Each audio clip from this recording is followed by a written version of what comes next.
A-level specification, Mathematics A for OCR. So today we're doing simultaneous equations. Now we might have to split this video into two because there's lots of different cases I want to cover. But let's get right into it. So we'll start off with the idea, which is you have two different equations and you either want to make x or y the subject of one of them and substitute it into one of the other equations to eliminate. Then you insert the variable which you got into any equation, and you'll get the unknown variable. So we'll start off really simple. You have x plus y equals 10 and x minus y equals 4. You make one variable the subject of either equation, like we said earlier. And we're going to go with this one here, x minus y equals 4. So we add y to both sides. You get x equals 4 plus y. Then you insert into the other equation. In this case, we have x plus y equals 10 here at the top. We know that x equals 4 plus y. So x in the next line just transforms into 4 plus y. Then you'll have 4 plus y equals 10. Then you just resolve, add the like terms together. You have 2y here. Take the 4 to the other side. 2y equals 10 minus 4. 2y equals 6. And y equals 3. Like we said earlier, you could sub this into any equation. We're going to go with the x minus y equals 4. Then you'll get x minus 3 equals 4. And x equals 4 plus 3. Finally, x equals 7. We also have an alternate method. So we're going to look at this example here. 3x plus 2y equals 11. And x minus 2y equals 5. We're going to find where they intersect, because that's what you're basically doing with simultaneous equations. So you put two equations together, i.e. you would add the two equations together or subtract them one from another. Sorry about the noise, it's just the drainage in this house is a bit bad. Like so. So here we have 3x plus 2y equals 11 and x minus 2y equals 5. Here I've added them together to eliminate the y. And you'll end up with 3x plus x equals 4x, 2y minus 2y is 0y, 11 plus 5 equals 16. Then you'll see that 4x equals 16 because 0y is just 0. And you divide both sides by 4. You'll get that x is 4. You still have to do the other step though, because you've only got the x variable, you haven't got the y variable. So you got 3x plus 2y equals 11, which is one of the equations. We could have used the other one. And you just sub in what you know. So you sub 4 into the x, you get 3 times 4 plus 2y equals 11. You also have 12 plus 2y equals 11. You just move the 12 to the other side. 2y equals 11 minus 12. And 2y equals minus 1. That means y is minus half when you divide both sides by 2. So the point in which the two lines intersect is 4 minus 0, 5. Which if you draw the actual graphs out, considering their gradient and intercepts, that makes sense as well. So what about quadratics? You've got here two equations where one of them is a quadratic. You have x squared plus y equals 19. 2y minus 4x equals minus 12. The idea is you want to take the non-quadratic equation and rearrange to make the non-quadratic variable the subject and sub into the quadratic equation. I'll show you what I mean now. So let's say you have two equations like this. You have 2y equals 4x minus 12, y equals 2x. Well, sorry. You have x squared plus y equals 9, and 2y minus 4x equals minus 12. You want to take the equation which doesn't have the quadratic variable in it, which is x squared. You want to make this variable right here the subject of the other equation, so that you can eliminate it and get the two values of the quadratic equation which you're going to need. So you have 2y equals 4x minus 12 and y equals 2x minus 6, because you just divide everything by 2 to get one from without that. Then you know y equals 2x minus 6, and you sub that right into this equation right here. And you'll get that x squared plus 2x minus 6, because you know that y is 2x minus 6 equals 9.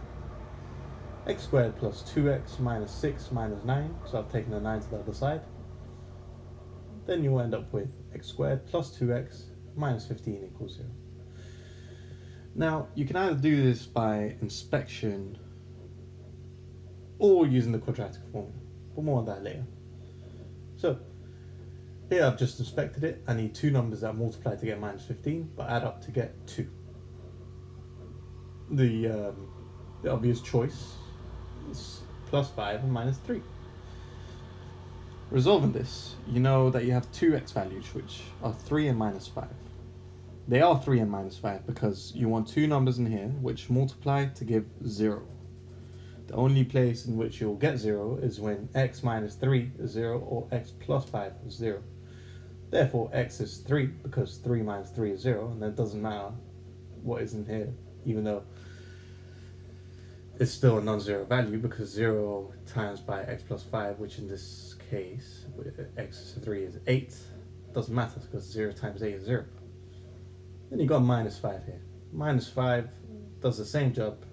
You have a minus 5 here, makes this 0, makes this minus 8, but you'll still end up with 0 because 0 times minus 8 is 0. Now, subbing this into the equation, well, we're going to go with our equation right here. We'll get that either y is 0, because 4 times 3 is 12, and then you have a minus 12 here, so 2y minus 12 equals minus 12. Adding 12 to both sides, you'll get 2y equals 0. So you just end up with 0 here. Same story, different chapter for the minus 5 and the 16. You'll just end up with 16. Hopefully you can see why that is. Going down a little bit, I've tried to draw an example to illustrate better how this would look. So this is the x squared plus y equals 9 graph, which touches at 9, minus 3, and the minus 3. Well, it touches the y-axis at 9 and the x-axis is at minus 3 and 3. And you can see as well, it touches 2y minus 4x equals minus 12 at 3, 0, minus 5, 16.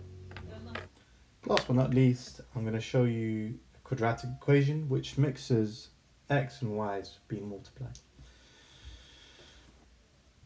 Sorry, simultaneous equation which makes x's and y's being multiplied. So let's not get intimidated by this, because we have a 2x times y plus y squared equals 4. And we have a 2x plus 3y equals 9. Now 2x equals 9 minus 3y. We've made 2x the subject of a formula so that we can sub 2x in here. Now you might have something like 2yx. You just sub that back into 2xy.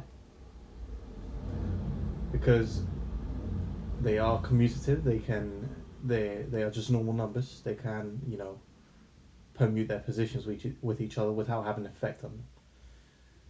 Now, lucky for us, we don't have to do that because we have a 2x times y.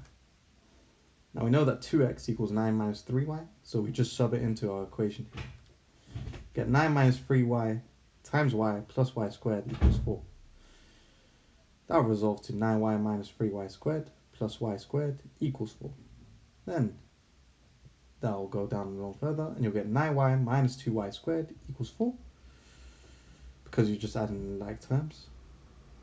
So 0 equals 2y squared minus 9y plus 4. Now, I haven't shown the actual working, but I've used the quadratic formula to find that what goes in our brackets is 2y minus 1 and y equals minus 4. Now, going down further, when we want to find our x variables, we just want to sub it into, well, keep it simple, this equation right here. 2x plus 3 times a half equals 9. Well, our two values are half and 4, first of all. Then 2x equals 9 minus 3 over 2. 2x equals 15 over 2. Therefore, x must equal a half. You have 15 over 4 and a half right here, which is our first set of coordinates where these two equations meet. And you have 2x plus 3 times 4 equals 9. Furthermore, 2x equals 9 minus 12, and 2x equals minus 3. So therefore, x must equal minus 3 over 2 when y is 4. Yeah, and that's simultaneous equations. Hopefully that's been helpful to you. And if you have any questions, you can put them in the comments below. Before I sign off, I just want to say I'm going to skip 1.02d and 1.02e and go straight to 1.02e. Sorry, f. Demand's high enough, which I doubt it will be, but if it is, I will gladly do 1.02d and e. It's just I don't find it too interesting, and I believe, if it's necessary to do, then we'll do it. Well, thank you for watching.